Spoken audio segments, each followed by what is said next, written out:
Some say we're living in a matrix, that our true selves are somewhere else and we're generating our reality through our brains. Where we look is what's real. Where we don't look is not real. It's only generated for us. Now, that's a rabbit hole I'm not going to go down right now, and I low-key kind of believe it, but I digress.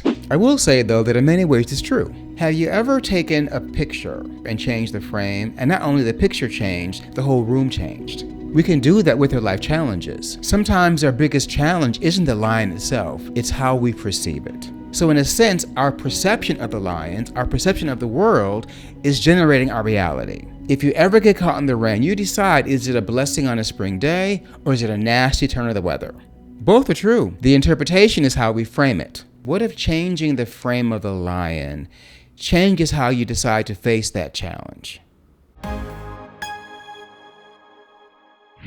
Imagine someone who has just lost their job. Their initial reaction might be fear, shame, thoughts like I'm a failure, I'll never recover. I've been there, I have to say. I have lost a job before, and it is still one of the darkest moments of my life. However, in the moment of this tragedy, I think because of all of my walking with lions in the first part of my adult life, I was able to see gratitude. I was able to see the opportunity for a new life.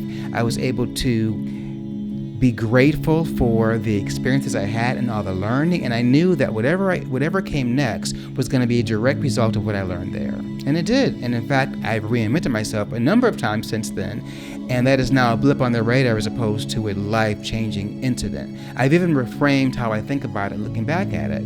I don't say that was the best thing that ever happened, because it wasn't. It was horrible. It was awful, and I don't wish that on anyone. I mean, for many people, losing a job is like losing a loved one. It can feel the same. And for me, my job was my loved one. I got through that because I was able to see the gift the job was before I lost it, and I was able to see the future full of boundless possibility.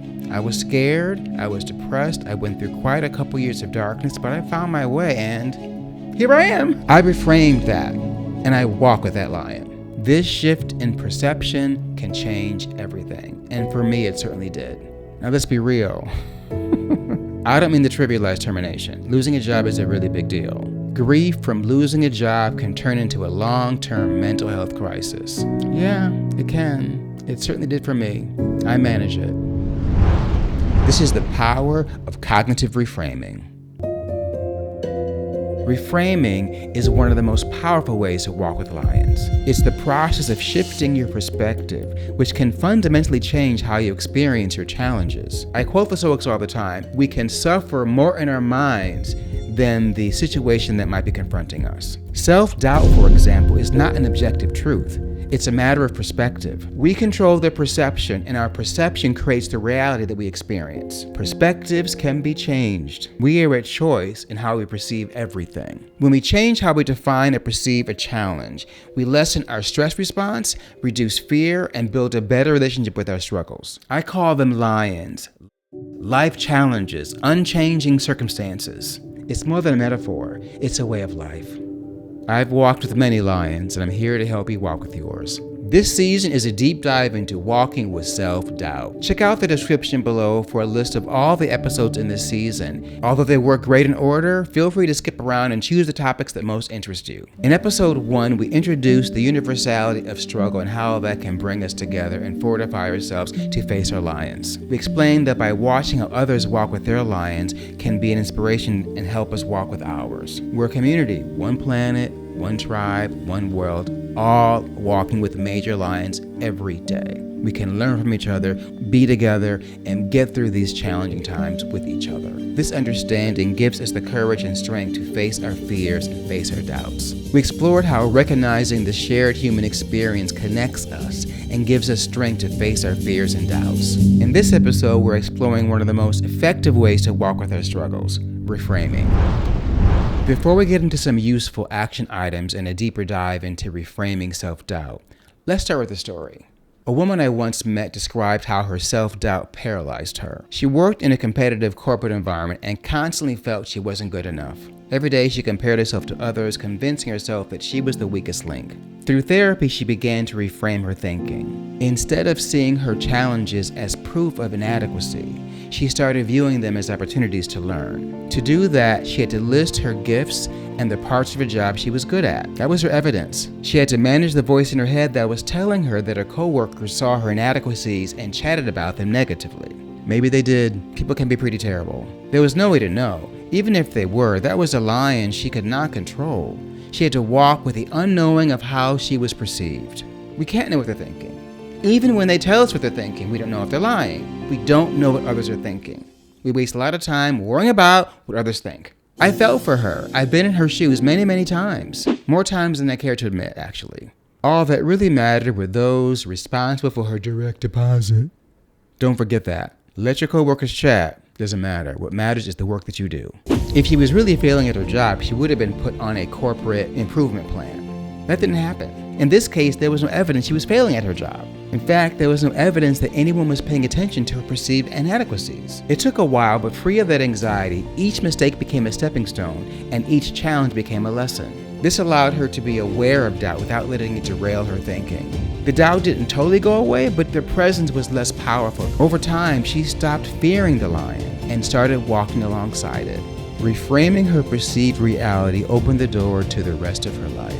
Instead of viewing mistakes as proof of incompetence, reframing allowed her to see through them as opportunities to learn and grow. Shifting perspectives broadens our view, helping us consider alternative explanations or outcomes, such as recognizing that everyone makes mistakes or that we have resilience to overcome setbacks. This approach reduces the emotional weight of self-doubt, lessens the fear associated with challenges, and fosters a mindset of growth and self-compassion. Ultimately, reframing, perspective shifting empower us to redefine our relationship with doubt, not as a barrier, but as a stepping stone towards confidence and self-trust. She's now been promoted and loves the challenge. She's making things happen. Reframing our thoughts is key to this kind of transformation. Health and wellness education teaches us that our thoughts, emotions, behaviors, and environment form an interconnected feedback loop. A hostile home environment can make you feel physically unwell. Those physical symptoms then influence our emotions, making you feel anxious or depressed. That emotional state can cloud your thoughts, leading to self-doubt or negativity. These thoughts then influence your actions, which might worsen the conflict in your environment. It's a cycle where every element impacts the others. It starts with reframing, changing the way you view the situation. Reframing in action. Reframing and shifting perspectives can neutralize self-doubt by changing the way we interpret and respond to our challenges and perceived shortcomings. Self-doubt often arises from fixed negative interpretations of situations, such as believing failure is a reflection of personal inadequacy or assuming others are more capable. Comparing yourself to others is a rabbit hole you do not want to go down. By reframing these thoughts, you can exchange them for more healthy, more productive ways of thinking.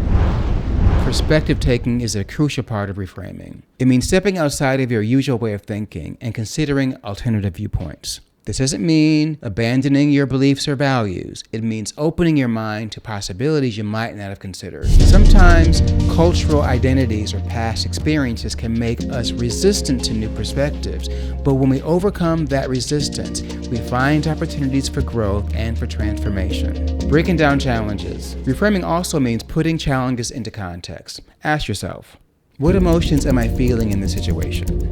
How are those emotions influencing my thoughts? Do I have a fixed mindset that's keeping me stuck, or a growth mindset that's allowing me to adapt? Are there past experiences or beliefs that might be biasing my perspective? When we break challenges into these components, emotions, thoughts, mindsets, and beliefs, we gain clarity. We can begin to organize the internal and external influences that contribute to our feelings of fear and self-doubt. This process helps us get into the root of the struggle and opens the door to growth. Action plan, reframing challenges, thoughts, and mindsets. Now that we've talked about the power of reframing, let's talk about how to put it into practice. Put things into perspective. Take the time to assess your emotions, feelings, thoughts, attitudes, mindsets, beliefs, and experiences in context. For example, if you're having some self-doubt about a pending presentation, ask yourself, is this rooted in reality or is it just fear of being judged? Acknowledge and accept your influences. I get nervous about everything. I accept that if I've got to present, if to film, if I've got to go and do something in front of people, I'm going to have nervous butterflies and sometimes get very, very nervous. I accept it, I walk with it, and I've proven time and time again I can get through it. So it becomes easier. That's the resilience, the part of roar. I know that I may be set back, I might have a moment, but I'm going to persevere if I just keep pushing myself. Understand how these factors impact your well-being. It's okay to feel fear or have self-doubt. They're natural responses. You just can't let them drive the car. Take full accountability for your internal landscape. Know thyself. I know myself. I know what brings me up, what brings me down, what makes me nervous, what makes me excited, what inspires me, what depresses me, and I walk with it. And when they come, those lions are coming at me all the time, I'm going, you can sit there, you can sit there, much love, cork it. Thanks for the advice, I'm moving on. Takes practice. It doesn't happen overnight, and don't judge yourself when you fail at it. It's a skill like everything else. The more you do it, the better you get at it. Gotta start. And remember, while outside factors can have their impact, we are the only ones who can change our thoughts, emotions, and behaviors. And we can do so despite those external factors. If we don't take ownership of our self-agency, we risk blaming others for our struggles and staying stuck.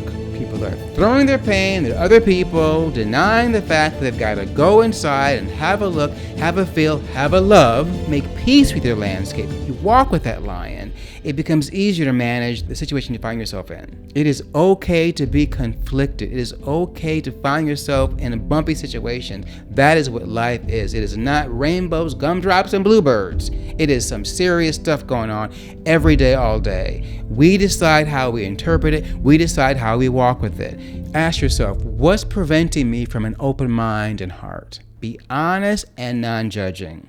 The answers might surprise you. They might alarm you. But ask yourself and be open to the answers that come. Are there beliefs or experiences that make me resistant to change? Has something happened in the past that makes you want to stay stuck? That's possible, and it's okay. It's understandable. But know this. No, don't be stuck unconsciously. Be stuck consciously. Because this happened, I feel stuck here.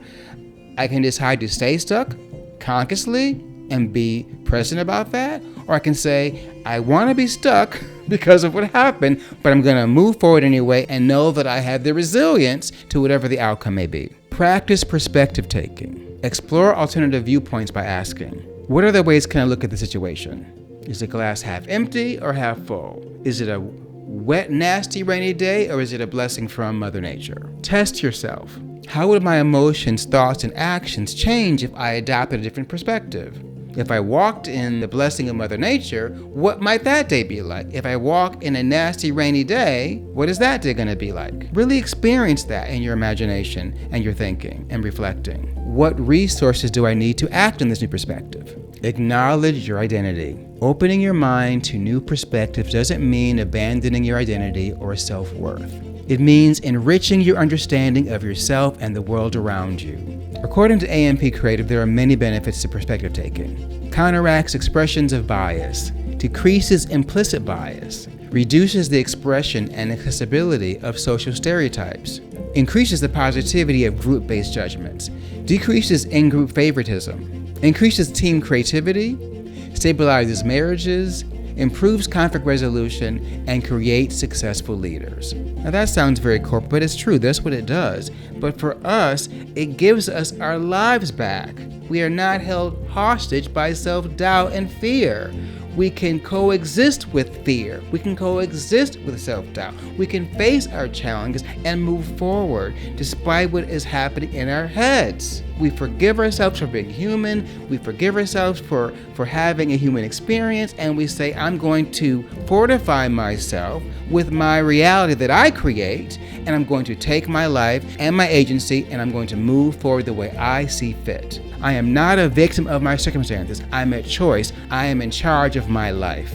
Most importantly, reframing and perspective shifting can neutralize self-doubt.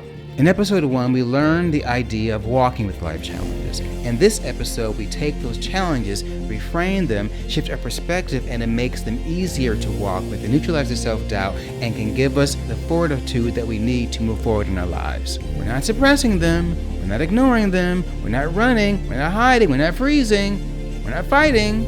We are walking with them. This allows us to doubt the doubt. That was good, right? Never mind. Remember, your perception creates your reality. You control your matrix. Create the life you want. By changing the frame of the image you have of your life situation, you change your life. Changing the way you see the lion changes the way you walk with it. Your journey doesn't end here. It's a process, one that requires patience, curiosity, and courage. As you begin to reframe your challenges, you'll discover that the strength you need has been within you all along. This is the irony of all of this work.